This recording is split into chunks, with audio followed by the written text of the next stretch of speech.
बात करते हैं बिहार की, जहां की राजनीति को लेकर दिल्ली से आज एक बड़ी खबर आई। तमाम बैठकों और मान मुलव्वल के बाद आखिरकार एनडीए ने सीट बंटवारे की समस्या सुलझा ली।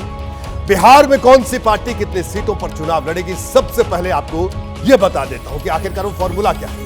पिछली बार की तरह बीजेपी इस बार भी 40 में से 17 सीटों पर अपने उम्मीदवार उतारेगी, जबकि जेडीयू के कोटे से एक सीट कम हुई है।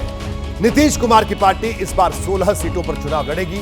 चिराग पासवान की पार्टी को हाजीपुर समेत 5 सीट दी गई है। चिराग ने ऐलान कर भी दिया है कि वो हाजीपुर से ही चुनाव लड़ने वाले हैं। इसी तरह उपेंद्र कुशवाहा की पार्टी को 1 सीट मिली है, जबकि जीतन राम मांझी की पार्टी के हिस्से में भी 1 सीट आई है इस सीट बंटवारे के फॉर्मूले के तहत। पिछले कुछ दिनों से पशुपति पारस को लेकर एनडीए में हलचल तेज थी। पशुपति पारस बिहार की राजनीति में बड़ा नाम है, दिवंगत रामविलास पासवान के भाई हैं, अभी मोदी सरकार में मंत्री हैं। माना जा रहा था कि इन्हीं की वजह से सीट बंटवारे पर फाइनल मुहर नहीं लग पाई है। हालांकि अब यह साफ हो गया है कि बीजेपी और जेडीयू ने पशुपति पारस की पार्टी को कोई भी तवज्जो नहीं दी है। यह फैसला बताता है कि बीजेपी और जेडीयू की नजर में चिराग पासवान ही रामविलास पासवान की सियासी विरासत के असली हकदार हैं। अब सबकी नजरें पशुपति पारस पर है कि आने वाले दिनों में वो क्या फैसला लेते हैं। पशुपति पारस की भी आज बात करेंगे, लेकिन उससे पहले यह समझिए कि इन 40 सीटों के बंटवारे में पिछली बार के मुकाबले इस बार क्या क्या बदला है, यानी बड़े बदलाव क्या है। पिछली बार एलजेपी ने 6 सीटों पर चुनाव लड़ा था। इस बार चिराग पासवान की पार्टी 5 सीटों पर चुनाव लड़ेगी। नवादा सीट पासवान की पार्टी से वापस ले ली है। इस बार नवादा सीट पर बीजेपी अपना प्रत्याशी उतारेगी, जबकि बीजेपी के अपने हिस्से की शिवहर सीट जेडीयू के खाते में डाल दी है। आज ही आनंद मोहन की पत्नी लवली आनंद जेडीयू में शामिल हुई है। माना जा रहा है कि उन्हें ही इस सीट से जेडीयू प्रत्याशी बनाएगी। जेडीयू को शिवहर सीट देने के बाद उसके हिस्से की 2 सीटों को सहयोगियों में बांटा गया। पहली गया लोकसभा सीट जो जीतन राम मांझी के हिस्से में गई, और दूसरी काराकाट जिसे उपेंद्र कुशवाहा के हिस्से में डाला गया। बिहार में सीट बंटवारा कब होगा, इसको लेकर एनडीए के भीतर बहुत बड़ा सवाल था। इस सवाल का जवाब आज भले ही मिल गया है, लेकिन यहां से एक नया सवाल भी खड़ा हो गया है। यह सवाल है पशुपति नाथ पारस को लेकर। अब पशुपति पारस क्या करेंगी, उनका अगला कदम क्या होगा, इसी पर बात करने के लिए मेरे साथ पटना से मेरे वरिष्ठ सहयोगी प्रकाश कुमार हमारे साथ जुड़ गए। उनसे हम बात करेंगे। जी प्रकाश, आपसे जानना चाहेंगे कि सीट बंटवारे पर जो सबसे पहली खबर आपने दी एबीपी न्यूज पर तमाम दर्शकों को, वही औपचारिक ऐलान भी वही हुआ, लेकिन अब आगे क्या? पशुपति पारस वो चिराग पासवान या एनडीए को नुकसान पहुंचाने की स्थिति में है? क्या वो महागठबंधन के साथ जा सकते हैं? ये तमाम सवाल अब उठ रहे हैं। जी प्रकाश। रोहित, ये तो स्पष्ट है कि चाचा भतीजे की लड़ाई में भतीजा जीत गया। न सिर्फ 5 सीटें उसने लोकसभा की ले ली, बल्कि ये भी बता दिया कि एनडीए में पशुपति पारस जो उनके चाचा हैं उनकी कोई जगह नहीं है। कहीं ऐसा तो नहीं कि पशुपति पारस के लिए ये जो शेर है कहा गया है कि बड़े बेआबरू होकर तेरे कूचे से हम निकले, कुछ ऐसा ही तो नहीं हो रहा है? क्योंकि पशुपति पारस ने ऐलान किया था कि वो इंतज़ार करेंगे, अगर उन्हें सीटें नहीं दी जाती है तो फिर वो आगे क्या करने वाले हैं इसका खुलासा करेंगे। अब उनके सामने 2 रास्ते हैं, या तो मंत्री पद से इस्तीफा दे दें या फिर बने रहें जब तक कि औपचारिक तौर पर या तो उन्हें कह नहीं दिया जाता इस्तीफा देने के लिए, या फिर महागठबंधन की तरफ चले जाए। उधर क्या है, उधर क्या हाल है? क्या लालू दोनों हाथ से उन्हें स्वीकार करने को तैयार हैं?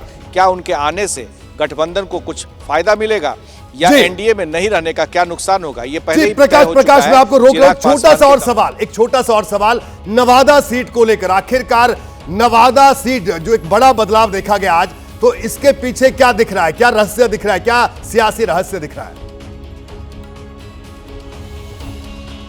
देखिए, एनडीए के हिस्से में देखा जाए तो बीजेपी के लिए ये विन विन सिचुएशन है, क्योंकि नवादा सीट जीती हुई सीट थी और ऐसे में उस सीट का अगर बीजेपी के पाले में आ गया है तो इसका फ़ायदा निश्चित तौर पे बीजेपी को मिलेगा। और नवादा पर एक ख़ास जाति भूमियार का दबदबा रहा है। वहाँ से सूरजभान सिंह जो बाहुबली हैं, उनके भाई चंदन सिंह वहाँ से सांसद रहे इसके पहले। सूरजभान की पत्नी और सूरजभान का भी यहाँ पर दबदबा रहा है। तो ऐसे में ये सीट किस उम्मीदवार को जाता है इस पर नज़र है। बताया ये जा रहा है कि विवेक ठाकुर जो राज्यसभा सांसद है, डॉक्टर सी ठाकुर के बेटे हैं, उन्हें लड़ाया जा सकता है। बीजेपी उन पर दांव खेल सकती है। बिल्कुल, लेकिन सूरजभान परिवार का फिर क्या कदम होगा यह भी देखना बड़ा दिलचस्प होगा। प्रकाश, आपका बहुत बहुत शुक्रिया इस पूरी जानकारी के लिए। कल तक बीजेपी के नेता कह रहे थे कि पशुपति पारस से बातचीत चल रही है, लेकिन आज जब दिल्ली में सीट बंटवारे पर एनडीए के नेताओं की प्रेस कॉन्फ्रेंस हुई तो पशुपति पारस का नाम तक किसी ने नहीं लिया। पिछले कई दिनों से पशुपति पारस बीजेपी अध्यक्ष जेपी नड्डा और अमित शाह से मुलाकात करने की कोशिश कर रहे थे, लेकिन उन्हें समय नहीं मिल रहा था। 15 मार्च को ही उन्होंने दिल्ली में अपने गुट के साथ बैठक की थी और कहा था कि अगर उचित सम्मान नहीं मिला तो भविष्य के लिए रास्ते खुले हैं। उपेंद्र कुशवाहा ने इस बात को जोर देते हुए कहा था कि वो कभी भी जाने के लिए, कहीं भी जाने के लिए स्वतंत्र है। अब सवाल है, पशुपति पारस करेंगे तो क्या करेंगे? पशुपति पारस शुरुआत से ही कहते आए हैं कि वो हाजीपुर की सीट नहीं छोड़ेंगे। अब चिराग ने सीट से लड़ने का ऐलान कर दिया है, तो क्या वो चिराग के सामने खड़े होंगे? ये सबसे बड़ा सवाल है। एक अहम सवाल ये भी है कि जब बीजेपी से उनकी बात नहीं बनी है तो क्या वो इंडिया गठबंधन में शामिल हो जाएंगे? अगर पशुपति पारस इंडिया गठबंधन में शामिल होते हैं तो बात सिर्फ हाजीपुर तक सीमित नहीं रहेगी, बल्कि चिराग का खेल खराब करने के लिए कई और सीटों पर वो अपने प्रत्याशी उतार सकते हैं। शायद यही वजह रही कि आज दिल्ली में कांग्रेस और आरजेडी के बीच सीट बंटवारे को लेकर जो बैठक होने वाली थी वो बैठक टल गई है। अभी तक पशुपति पारस अपनी तरफ से कोई भी फैसला लेने से बच रहे थे। अब जब एनडीए में सीट बंटवारा हो गया और उन्हें कोई भी सीट नहीं दी गई है तो वो अगली रणनीति पर काम करेंगे। हो सकता है ये काम उन्होंने कुछ दिन पहले से शुरू भी कर दिया हो। बिहार का राजनीतिक माहौल देखकर लगता है कि आरजेडी के साथ साथ कांग्रेस के नेता भी लंबे समय से पशुपति पारस की हां का इंतजार कर रहे हैं। क्या पशुपति पारस के लिए इंडिया गठबंधन में जगह बन रही है? नहीं, मेरा ख्याल है अभी इस पर कोई विचार नहीं हुआ है गठबंधन में, और अभी उन्होंने अपना कार्ड भी नहीं खोला है कि वो क्या चाहते हैं। वो एनडीए के साथ रहना चाहते हैं या इंडिया में आना चाहते हैं। जब वो अपना कार्ड खोलेंगे तो उसके बाद इंडिया गठबंधन इस बात पर विचार करेगी। देखिए, पशुपति पारस को लेकर इंडिया गठबंधन में हलचल तो बहुत पहले से थी, लेकिन आज के बाद यह हलचल और ज्यादा बढ़ गई। अब सवाल यह है कि जब सीट बंटवारे पर इंडिया गठबंधन की अगली बैठक होगी तो क्या होगा, क्योंकि इस गठबंधन में कई सीटों को लेकर अभी भी मतभेद है। देखिए, मुझे पता चला है कि कांग्रेस बिहार की 10 सीटों को लेकर दबाव बना रही है, जबकि आरजेडी उसे 8 से ज्यादा सीट नहीं देना चाहती है। इसी तरह वाम मोर्चा कम से कम 5 सीटों पर अपने प्रत्याशी उतारना चाहता है, लेकिन राष्ट्रीय जनता दल का प्लान उसे 3 सीट देने का है। बेगूसराय, पूर्णिया और काराकाट सीट पर अभी तक सुलह नहीं हो पाया है। बेगूसराय पर पिछली बार कन्हैया कुमार लेफ्ट के सिंबल पर चुनाव लड़े थे, अब वो कांग्रेस में है। पूर्णिया की सीट पप्पू यादव के लिहाज से अहम है और काराकाट पर पूर्व लोकसभा स्पीकर मीरा कुमार के बेटे का भी दावा है। इसके अलावा पशुपति पारस अगर इस गठबंधन में शामिल होते हैं तो सीट बंटवारे की समस्या और ज्यादा बढ़ जाएगी महागठबंधन यानी इंडिया अलायंस के सामने। इसी तरह मुकेश सहनी की पार्टी को एनडीए में जगह नहीं मिली है, ऐसे में उनको लेकर भी इंडिया गठबंधन में चर्चा चल रही है।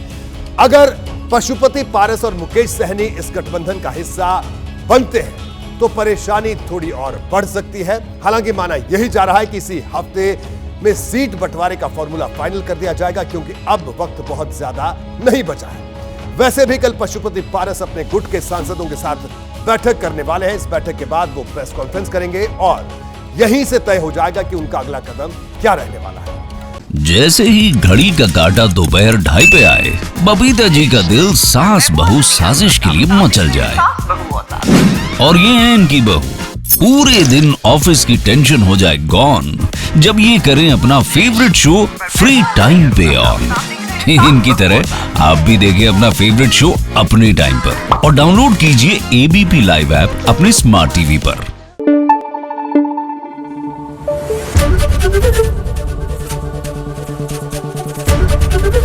एबीपी न्यूज आपको रखे आगे।